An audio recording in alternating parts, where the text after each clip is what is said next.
태초에 하나님이 천지를 창조하시니라. 땅이 혼돈하고 공허하며 흑암이 깊음 위에 있고 하나님의 영은 수면 위에 운행하시니라.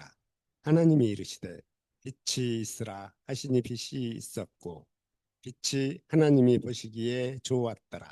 하나님이 빛과 어둠을 나누사 하나님이 빛을 낮이라 부르시고 어둠을 밤이라 부르시니라. 저녁이 되고 아침이 되니 이는 첫째 날이니라. 하나님이 이르시되 물 가운데 궁창이 있어 묻과 물로 나누라 하시고 하나님이 궁창을 만드사 궁창 아래의 물과 궁창 위의 물로 나누게 하시니 그대로 되니라. 하나님이 궁창을 하늘이라 부르시니라. 저녁이 되고 아침이 되니 이는 둘째 날이니라. 하나님이 이르시되 천하의 물이 한 곳으로 모이고 묻이 드러나라 하시니 그대로 되니라. 하나님이 묻을 땅이라 부르시고 모인 물을 바다라 부르시니 하나님이 보시기에 좋았더라. 하나님이 이르시되 땅은 풀과 씨 맺는 채소와 각기 종류대로 씨 가진 열매 맺는 나무를 내라 하시니 그대로 되어 땅이 풀과 각기 종류대로 씨 맺는 채소와 각기 종류대로 씨 가진 열매 맺는 나무를 내니 하나님이 보시기에 좋았더라. 아멘. 아멘. 13절부터 31절까지 함께 읽겠습니다. 저녁이 되고 아침이 되니 이는 셋째 날이니라. 하나님이 이르시되 하늘의 궁창에 광명체들이 있어 낮과 밤을 나뉘게 하고 그것들로 징조와 계절과 날과 해를 이루게 하라. 또 광명체들이 하늘의 궁창에 있어 땅을 비추라 하시니 그대로 되니라.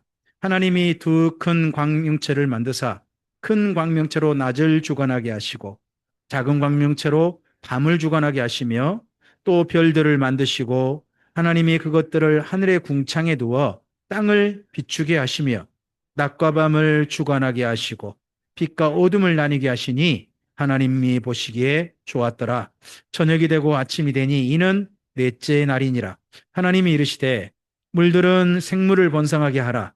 땅이 하늘의 궁창에는 새가 나르라 하시고 하나님이 큰 바다 짐승들과 물에서 번성해 움직이는 모든 생물을 그 종류대로 날개에 있는 모든 새를 그 종류대로 창조하시니 하나님이 보시기에 좋았더라. 하나님이 그들에게 복을 주시며 이르시되 생육하고 번성하여 여러 바닷물에 충만하라. 새들도 땅에 번성하라 하시니라. 저녁이 되고 아침이 되니 이는 다섯째 날이니라. 하나님이 이르시되 땅은 생물을 그 종류대로 내되 가축과 기는 것과 땅의 짐승을 종류대로 내라 하시니 그대로 되니라. 하나님이 땅의 짐승을 그 종류대로 가축을 그 종류대로 땅에 기는 모든 것을 그 종류대로 만드시니 하나님이 보시기에 좋았더라. 하나님이 이르시되 우리의 형상을 따라 우리의 모양대로 우리가 사람을 만들고 그들로 바다의 물고기와 하늘의 새와 가축과 온 땅과 땅에 기는 모든 것을 다스리게 하자 하시고 하나님이 자기 형상 곧 하나님의 형상대로 사람을 창조하시되 남자와 여자를 창조하시고 하나님이 그들에게 복을 주시며 하나님이 그들에게 이르시되 생육하고 번성하여 땅에 충만하라. 땅을 정복하라. 바다의 물고기와 하늘의 새와 땅에 움직이는 모든 생물을 다스리라 하시니라. 하나님이 이르시되 내가 온 지면에 씨 맺는 모든 채소와 씨 가진 열매 맺는 모든 나무를 너희에게 주노니 너희의 먹을거리가 되리라. 또 땅의 모든 짐승과 하늘의 모든 새와 생명이 있어 땅에 기는 모든 것에게는 내가 모든 푸른 풀을 먹을거리로 주노라 하시니 그대로 되니라. 하나님이 주신 그 모든 것을 보시니 보시기에 심히 좋았더라. 저녁이 되고 아침이 되니 이는 여섯째 날이니라. 아멘. 네, 창세기 1장 말씀 가운데 하나님의 창조의 백미, 창조의 최고 절정은 인간 창조입니다.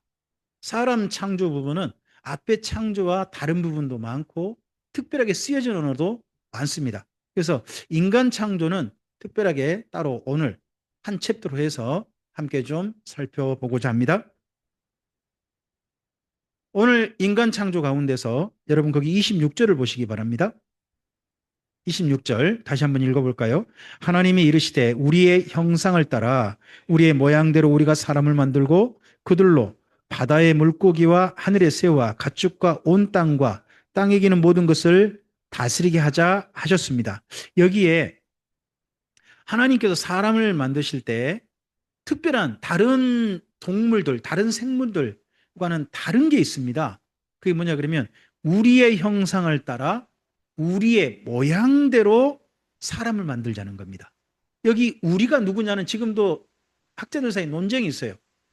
어떤 분은 저는 그렇게 믿습니다. 여기 우리는 삼일체 하나님이다라고 믿습니다. 근데 어떤 분은 하나님과 천사들이라고 생각하는 분도 있어요. 이건 학자들만 살짝 의견 차이는 있어요. 근데 저는 이건 우리란 분은 삼일체 하나님이시다 생각을 갖습니다. 근데 거기에 형상과 모양 있죠. 형상이란 말에다가 밑줄 긋고 이제 이건 히브리어니까 참고로 써놓으세요. 제가 오늘 제목을 좀 그렇게 붙였는데 첼렘이라고 쓰세요. 거기 형상이란 말에 첼렘이라고 쓰시고 그리고 모양 있죠. 우리의 모양 할 때 그 모양에다가 데무트 또는 데무뜨 그래서 첼렘과 데무트 또는 첼렘과 데무뜨 뭐 트라 하나 뜨라 하나 뭐 그 발음을 우리나라식으로 그냥 번역하는 것 뿐이니까 그렇게 좀 해놓으세요. 사람에게는 좀 특별하게 그냥 짐승들 모양이 아니라 이 땅의 모양이 아니라 하나님의 모양과 하나님의 형상대로 사람을 만드셨다는 겁니다. 여기 형상과 모양에 대해서 사람들마다 몇 가지 의견이 있습니다만 형상은 대부분 이렇게 생각합니다. 뭐 그 첼렘이라 쓰셨죠. 거기다가 성품이라고 하시겠습니까? 하나님의 성품. 네. 첼렘은 하나님의 성품. 그렇게 하시면 되겠습니다. 그리고 모양은 외형, 겉의 모양이거든요. 그래서 이 모양과 관련해서 우리가 한 분을 생각해 볼 수 있습니다. 그분이 누구냐 그러면 예수님이십니다. 하나님께서 사람이 되십니다. 그때 사람을 하나님의 모양대로 주셨다 그러지 않습니까? 아담의 모양대로 누가 이 땅 가운데 사람이 되어 나타나셨습니까? 예수님이십니다. 그래서 거기 모양은 나중에 외형, 예수님과 관련된다는 것을 기억하시고 보셨으면 좋겠습니다. 오늘 말씀은요, 앞을 좀 보실까요? 제가 정리를 좀 해봤어요. 사람 창조는요, 다른 생물들과 전혀 다른 부분들이 있어요. 이런 부분들은 우리가 기억해 볼 만해요. 첫째, 읽어주실까요? 창조 과정과 내용이 달라요. 다른 동물들은 땅 보고 내라 그래요. 땅 보고 내라 그럽니다. 근데 하나님께서 사람은 어떻게 하십니까? 먼저 빚으십니다. 흙으로 사람의 모양을 빚으셨어요. 말씀으로 그냥 땅아 사람 모양대로 만들어 이렇게 하신 게 아니라 하나님께 사람을 직접 빚으셨어요. 그러니까 저는 제 외형에 대해서 하나님께 감사하고 바꿀 생각이 없습니다. 하나님의 지으신 작품 그대로다 저는. 이런 생각을 가지고 있습니다. 나중에 하나님께 조금 좀 안타까우시면 머리에 흑채를 좀 심어주시든지 그건 알아서 하시라 그러고 제 눈도 조금 좀 나중에 이 정록색약 대신에 모든 색깔을 제대로 볼 수 있는 눈으로 언젠가 바꿔주시되 저는 하나님의 손에 빚어진 사람이다 하는 그런 마음을 늘 갖고 그러다 보니까 저는 이런 생각을 자부심이 있습니다. 저는 하나님께서 만드신 작품이라는 겁니다. 이 땅에 내놓으신 작품. 아무나 내놓는 게 아니죠. 작품을 내놓으신 거 아니겠습니까?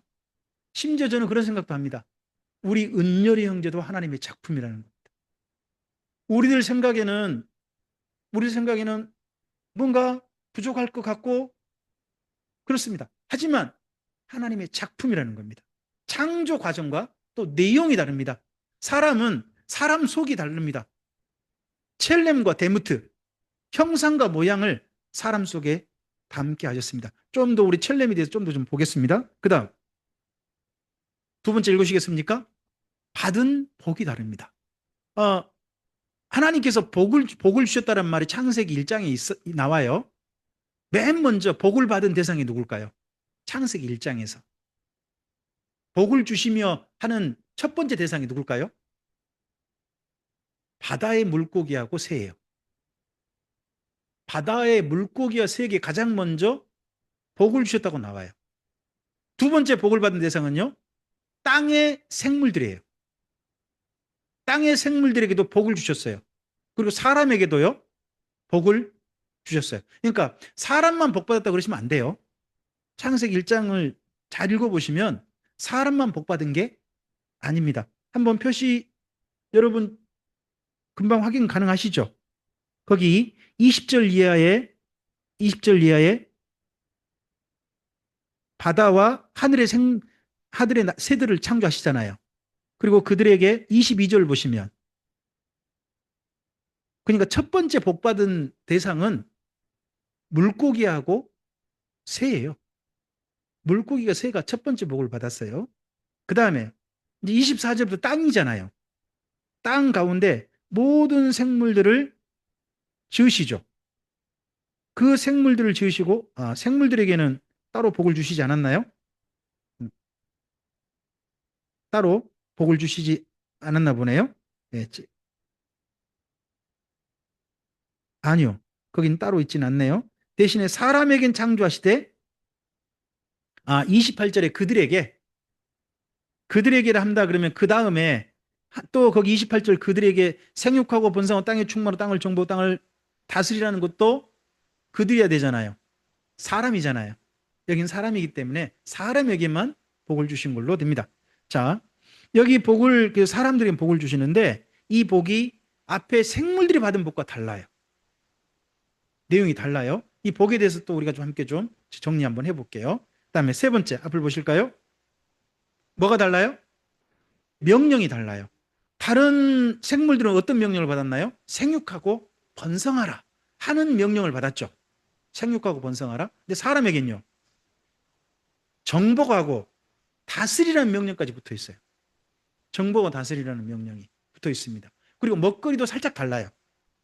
먹거리가 달라요. 원래 일반 육지 생물들에게는요, 그냥 푸른 풀을 주셨어요. 사람에겐요, 푸른 풀과 열매를 주셨어요.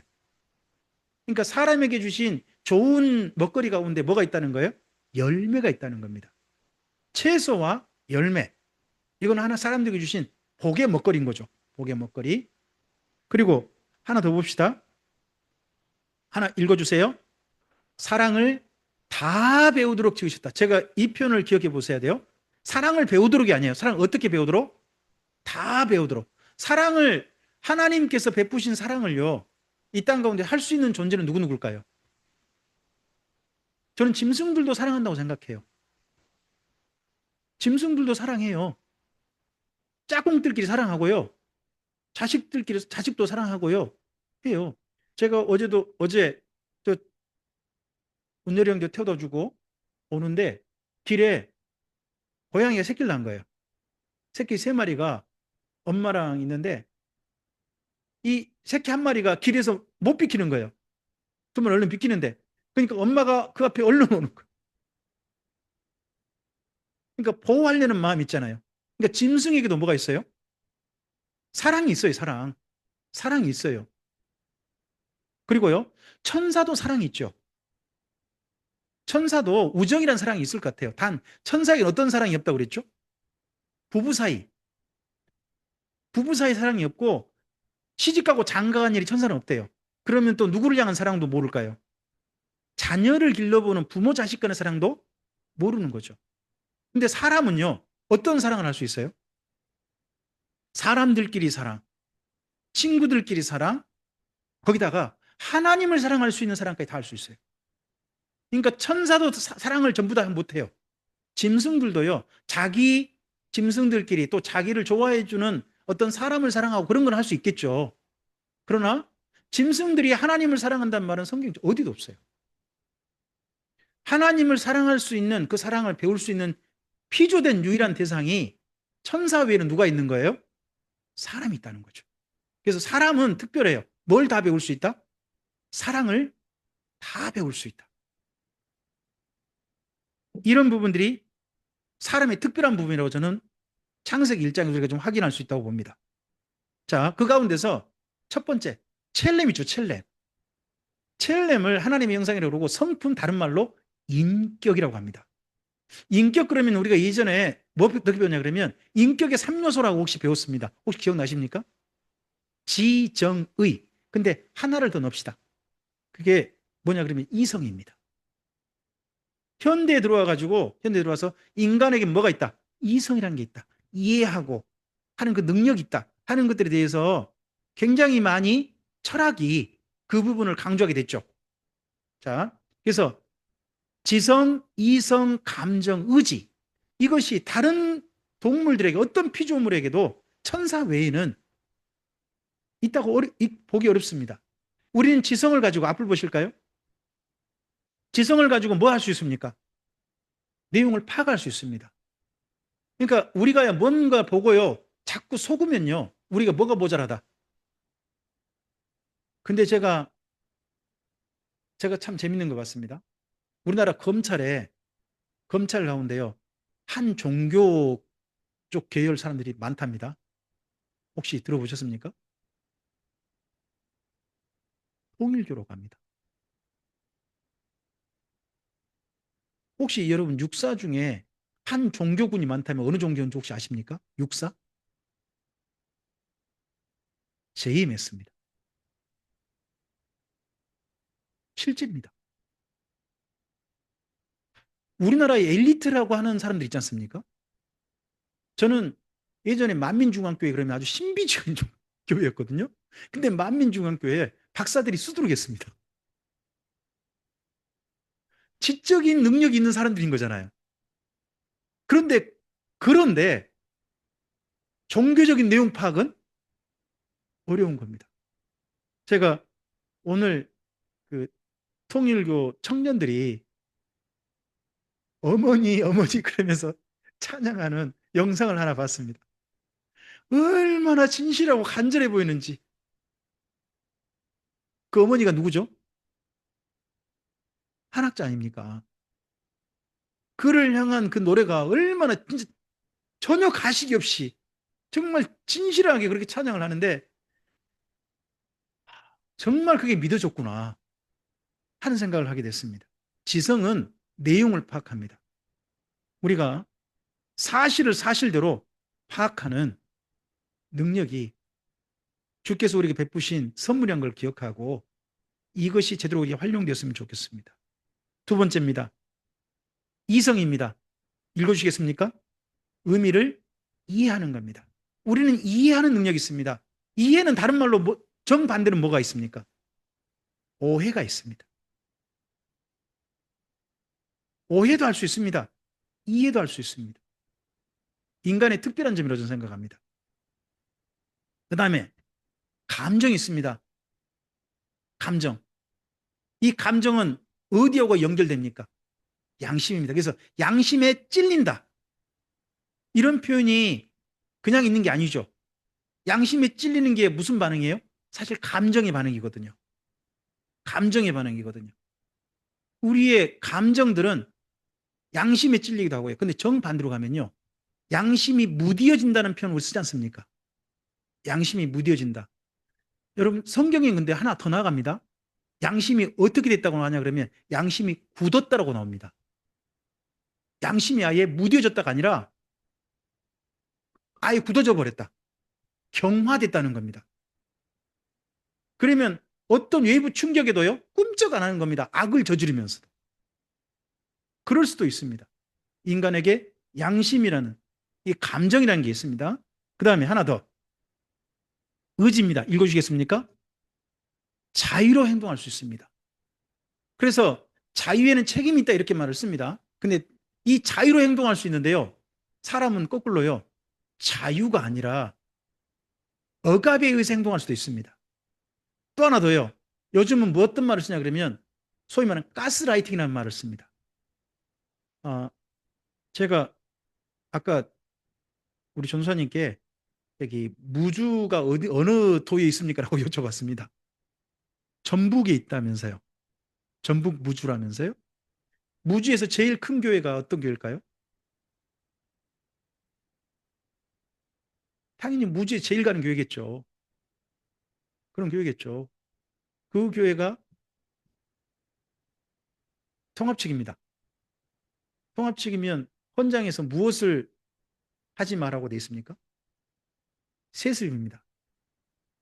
근데 앞서서 통합측 이 교회 저 교회가 계속 세습하니까 이번 그 교회도 또 세습 논란이 나왔습니다. 근데 제가 그 말씀 듣고 놀랐습니다. 하나님께서 세습하라고 하셨답니다. 말씀하셨답니다. 수석 장로님하고 담임 목사님께서 그렇게 음성을 들으셨다는데 제가 할 말이 없습니다. 아, 그럴 수도 있구나. 네. 의지라는 것도 우리에게 필요합니다. 각각이 어떻게 활용되느냐는 겁니다. 인격입니다. 하나님께서는 다른 생물들에게 없는, 동물들에게 없는 이것들을 다 우리 인간에게 주셨습니다. 그리고 뭐가 있습니까? 양심입니다. 양심. 첼렘의 일부입니다. 하나님의 성품이라고 할 수도 있겠죠. 그러다 보니까 양심이 있으면요, 우리가 이걸 분별할 수 있습니다. 무엇이 참된지를 분별할 수 있습니다. 참되다. 그럼 정반대로요, 잘못됐다도 분별해야 되죠. 참되다는 정반대로 잘못됐다고 해야 되지 않습니까? 대통령께서 미국 순방을 지금 맞추시고 그다음 귀국하시는 겁니까? 뭐 하나 조선소 들르셨다 그다음 귀국하시는 것 같습니다. 근데 미국에 가셔가지고 미국에서 그 주무신 곳이 도착하셔서 주무신 곳이 원래 외국에서 손님 오시면 주무시는 데가 있더만요. 정식 백악관에 무슨 탈린 블루하우스인가 뭔가 있더라고요. 근데 거기에서 주무시지 못하고 저기 그 호텔에 주무셨잖아요. 그것 때문에 아 이거 미국 대통령으로부터 외교적인 좀 뭐라 그럴까 좀 약간 소란 받았다 하는 이야기를 했는데 한국일보 기사를 따라 했더라고요. 근데 한국일보 기사의 내용을 읽어보니까 공사 중이더만요. 그 공사 중이어 가지고 별 수 없이 호텔에 주무신 거였는데 거기가 멀쩡한데 밖에서 주무신 것처럼 많은 분들이 또 생각을 하는, 그러니까 무엇이 참된지 무엇이 거짓인지가 좀 상당히 사람들 헷갈리게 만드는 그런 뉴스들이 좀 많은 것 같습니다. 참과 거짓 이게 있습니다. 두 번째 뭡니까? 선악입니다. 어떤 게 착한 것이고 어떤 게 악한 건지 사람은 분별할 수 있어야 됩니다. 이게 양심입니다. 그 다음에 또 뭡니까? 의와 불입니다. 무엇이 의롭고 무엇이 불의한지를 사람은 이거 진단할 수 있고 분별할 수 있어야 됩니다. 그게 양심이죠. 그리고 하나 더요. 미추입니다. 미추. 무엇이 아름답고 무엇이 추한지. 추하다는 말을 성경에서는 자꾸 뭐라고 쓸까요? 추하다 하는 말 대신에 이스라엘 민족이 쓰는 말이 더럽다, 부정하다 이런 말을 썼습니다. 더럽다, 부정하다. 인간은 정하거나 부정하거나 아름답거나 추하거나 그러합니다. 그거에 대한 분별력이 있어야 됩니다. 우리에게는 이게 바로 양심인 거죠. 양심이 살아있다면 우리의 삶의 방향이 참된 것으로, 선한 것으로, 의로운 것으로, 아름다운 것으로 우리의 삶의 길이 걷게 될 거라고 저는 믿습니다. 그리고 인간에게 주신 하나님의 특별한 게 있습니다. 다른 동물들은 이게 없어요. 사람의 모양을 손으로 빚으시고 그 코에 호흡을 불어넣으셨습니다. 그 호흡이 무엇입니까? 하나님의 숨결을 우리가 영혼이라고 합니다. 영혼. 인간에게는 다른 동물들이 없는 이게 있어요. 그러다 보니까 많은 분들이 저에게 그런 질문을 합니다. 주님 다시 오실 때 새하늘 새 땅에서 이 땅에서 함께 살았던 동물들 그 자리에서 만날 수 있냐? 참 곤란한 질문입니다. 저도 아침마다 저녁 때도 때가 되면 우리 집 강아지 데리고 나가서 함께 다녀옵니다. 저를 얼마나 반가워 좋아하는지 아, 고맙죠. 근데 그 녀석하고 또 그 자리에 만날 수 있느냐 질문하면 제가 곤란하죠. 저도 곤란하죠. 근데 분명한 게 있습니다. 그 강아지에게는 영혼이 없습니다. 하나님께 영혼을 주셨다는 얘기 아무도 없습니다. 영혼은 누구에게만? 사람에게만 있습니다. 이건 분명합니다. 자, 잠언 20장 27절 말씀, 구약 성경 말씀이죠. 읽어주시겠습니까? 사람의 영혼은 여호와의 등불이라 사람의 속을, 네, 사람의 영혼이 누구를 감각하게 합니까? 여호와입니다. 이 영혼이 빛을 찾습니다. 빛을 감각할 수 있습니다. 그 빛이 하나님이십니다. 그래서 예수님께서 우리 가운데 오실 때 무엇으로 오셨다고 요한복음 말씀하십니까? 빛, 참빛이 오셨다는 겁니다. 참빛을 깨달은 자는 그 빛을 영접한다는 겁니다.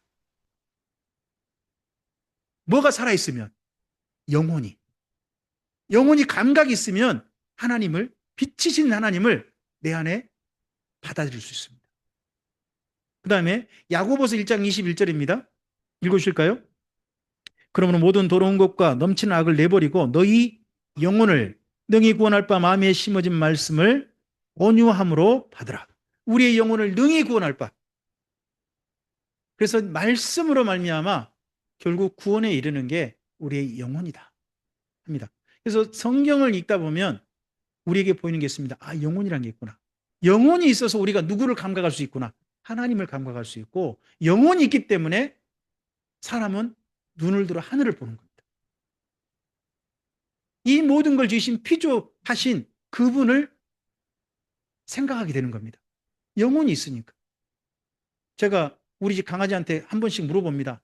너는 하나님을 느끼니? 하고 물어봅니다. 그럼 우리 강아지는 저만 보고 해객됩니다. 모르겠습니다. 근데 분명한 건 뭡니까? 다른 동물들에게는 하나님을 감각한다는 건 사실은 분명하게 저는 어렵다고 봅니다. 하지만 사람은요, 사람에겐 유일한 특권이 있는 겁니다. 그게 하나님께서 사람에게만, 피조된 사람에게만 영혼을, 숨결을 불어넣어 주셨기 때문입니다. 그리고 그러한 하나님의 모양대로 누가 오셨습니까? 예수님이 오셨습니다. 이걸 우리는 성육신이라고 합니다. 예수님은 말씀이십니다. 그리고 참 빛이시죠. 하나님이십니다. 근데 그분이 어떻게 되셨습니까? 사람이 되셨습니다. 사람이 되셨습니다.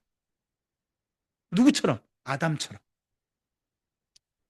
첫사람 아담이고요. 예수님은 마지막 아담으로 이 땅 가운데 나타나셨습니다.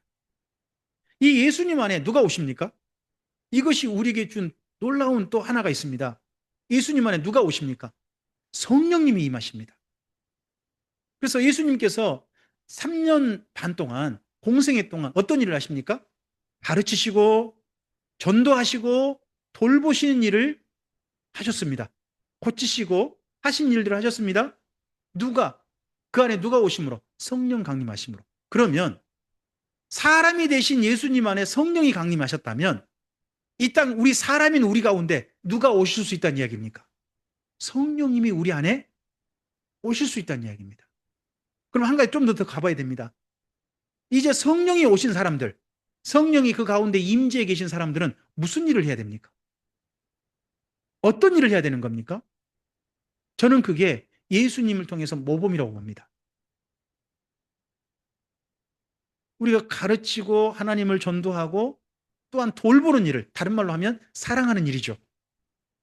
이 일들을 하는 것이 전 성령님께서 우리 가운데 오셔서 예수님처럼 같은 일을 우리를 통해 진행하신다고 저는 믿습니다. 그런 사람에게 주신 복은요, 다른 동물과 다릅니다. 동물들에겐요, 전부 다 바라크라는 복만 줬습니다. 바라크. 근데 사람에겐요, 바라크만 주지 않았습니다. 바라크에 그 다음 넘어갑니다. 다른 동물들도요, 피조하신, 창조하신 하나님께 뭐 해야 됩니까? 무릎 꿇어야 됩니다. 사실은요, 이 땅의 모든 생명체들은요, 하나님께 무릎 꿇어요. 저는 참 인간 때문에 생긴 비극을 봅니다. 사람이 범죄하지 않습니까? 범죄한데 하나님께서 누구한테 저주를 내리십니까? 짐승들에게 저주를 내리시고 땅에게 저주하십니다. 근데 땅과 짐승이 어떻게 합니까? 그냥 순하게 받습니다. 그분이 저주하시니까 그냥 받습니다. 저주를 거부하고 도망치거나 하지 않습니다. 그대로 받습니다. 저는 이사야서 말씀에 이런 말씀 있는 거 혹시 기억하십니까? 언젠가 이 땅에 새로운 세상이 되면 독사굴의 어린이가 손 놓고 장난치고, 그리고 사자와 양이 함께 뒹굴고 하는 그런 날이 있을 거라는 겁니다. 저는 그런 날이 사실은 맨 처음 에덴 동산이지 않았을까 생각합니다. 근데 누구 때문에? 인간 때문에 이 땅의 피조된 생명체계가 저주받아서 지금 현재 이런 육식동물이라든지 이런 게 형성됐다고 저는 봅니다. 언젠가는 모든 생명체가 다시 그때로 돌아가겠죠. 그러한 생명체들은 하나님이 정하신 대로 그대로 무릎 꿇습니다. 근데요, 유일하게 하나님께 무릎 꿇지 않는 피조물이 있지 않습니까? 사람이다. 희한해요. 인간만은요, 하나님께 무릎 꿇지도 않기도 하고요, 하나님께 무릎 꿇기도 합니다. 진짜 독특한 존재가 인간입니다. 그리고 그런 인간에게 하나님 주신 두 번째 보겠습니다. 앞에 읽으십니까? 2번이요. 터브입니다. 하나님 보시기 좋다는 겁니다. 세 번째 복입니다. 읽어주십시오. 에쉐르입니다. 뜻은요, 바른 길을 한결같이 가는 겁니다. 이게 구약 성경에 나타나는 복이에요. 동물들에게 이런 복을 요구하지 않았습니다. 식물들에도 이런 복을 요구하지 않았습니다. 오직 누구에게만, 사람에게만 이런 복된 길을 가기를 원하셨습니다. 우리의 삶이 하나님께 무릎 꿇는 삶이고, 하나님 보시기에 정말 보시기에 좋은 삶으로, 잘하이도다 착하고 충성된 종아 하신 그런 말씀 듣는 삶으로 우리의 삶이 진행된다면 그게 토부 아니겠습니까? 보시기에 좋다. 그리고 거기다가 주께서 허락하신 예수님께서 내신 이 생명의 길로 한결같이 걸어간다면 그걸 보시고 참 잘했다 하신 분이 하나님 아니시겠습니까? 그걸 복되다 그러신 거 아니겠습니까? 인간만이 갈 수 있는 복의 길이 있습니다. 다른 동물들에게 없습니다. 인간만이 이런 복의 길을 갈 수 있도록 하나님께서 복을 더하시고 복의 지경을 넓히셨습니다. 그리고 인간에게는 어떤 명령이 주어집니까? 보통 동물들이 무슨 명령이 주어집니까? 생육하고 번성이죠. 근데 더 나아가서 인간에 무슨 명령이 주어집니까? 정복하고 다스린다고 되어 있습니다. 우리 이게 표현이 정복하고 다스린다 그러니까 어때요? 지배하는 그런 게 떠오르잖아요. 근데 원래 표현은 그렇지 않습니다. 다스린다는 표현이 지배한다는 표현이 아니고요. 원래는 돌본다는 뜻입니다. 돌본다.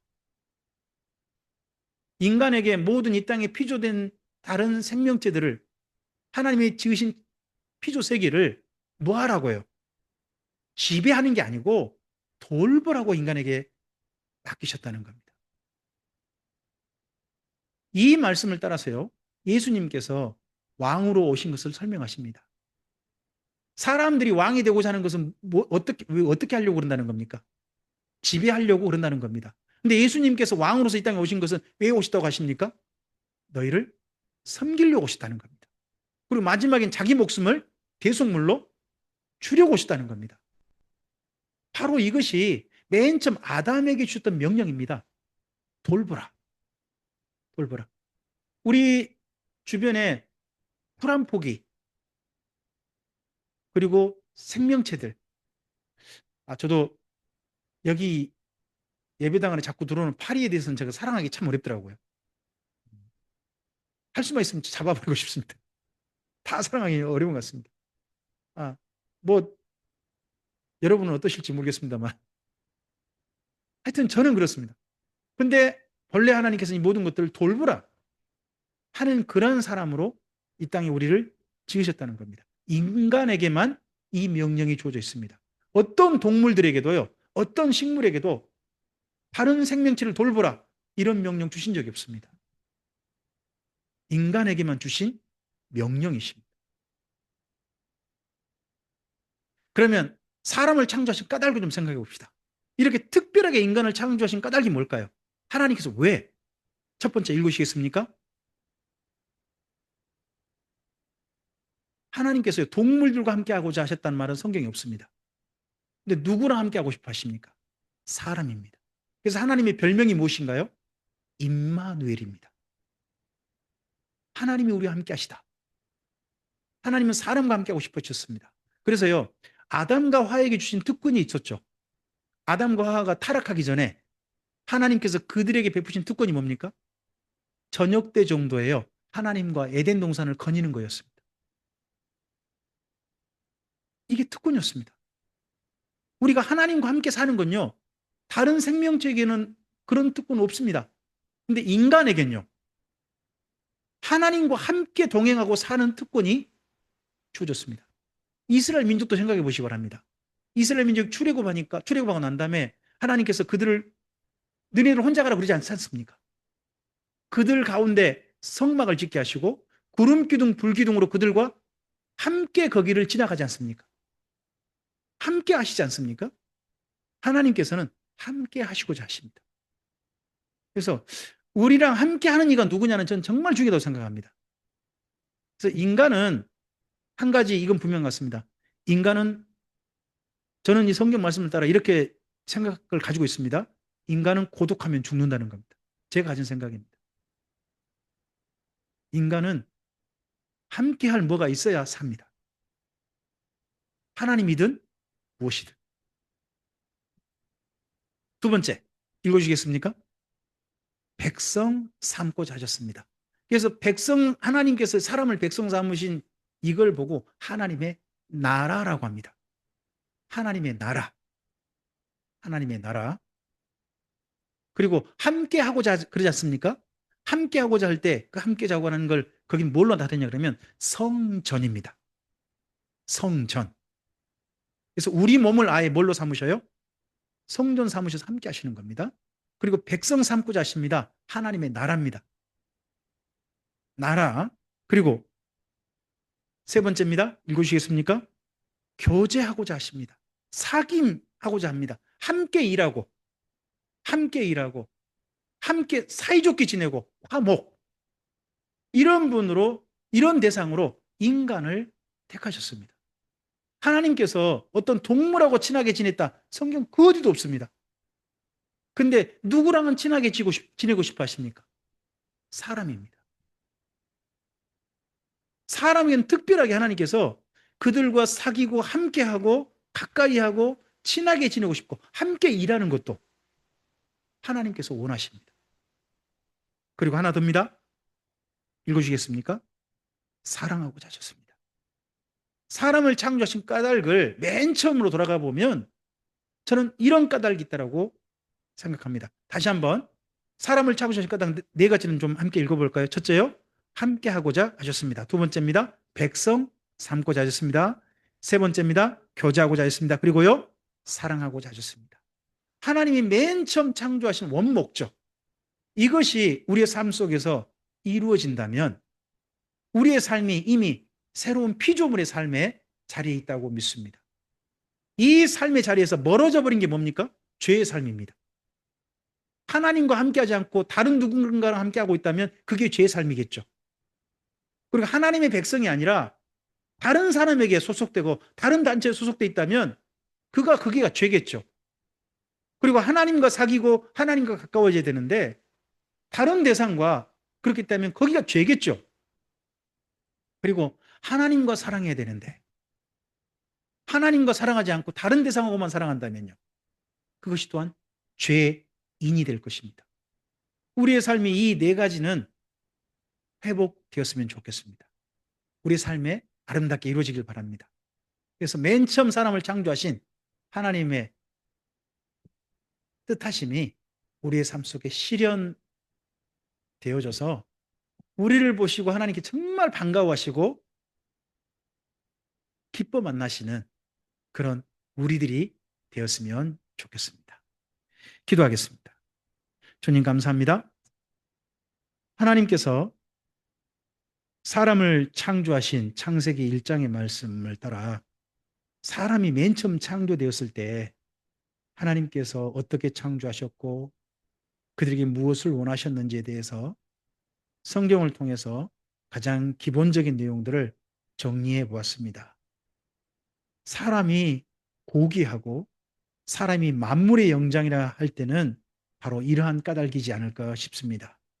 하나님 창조의 백미요, 하나님 창조의 절정인 사람으로 이 땅으로 태어나게 해주셨사오니 하나님께서 본래 원하신 주님의 사람답게 우리의 삶이 예수님 안에서 진행되도록 새롭게 창조되어져서 주님 안에서 진행되도록 인도하여 주시옵소서.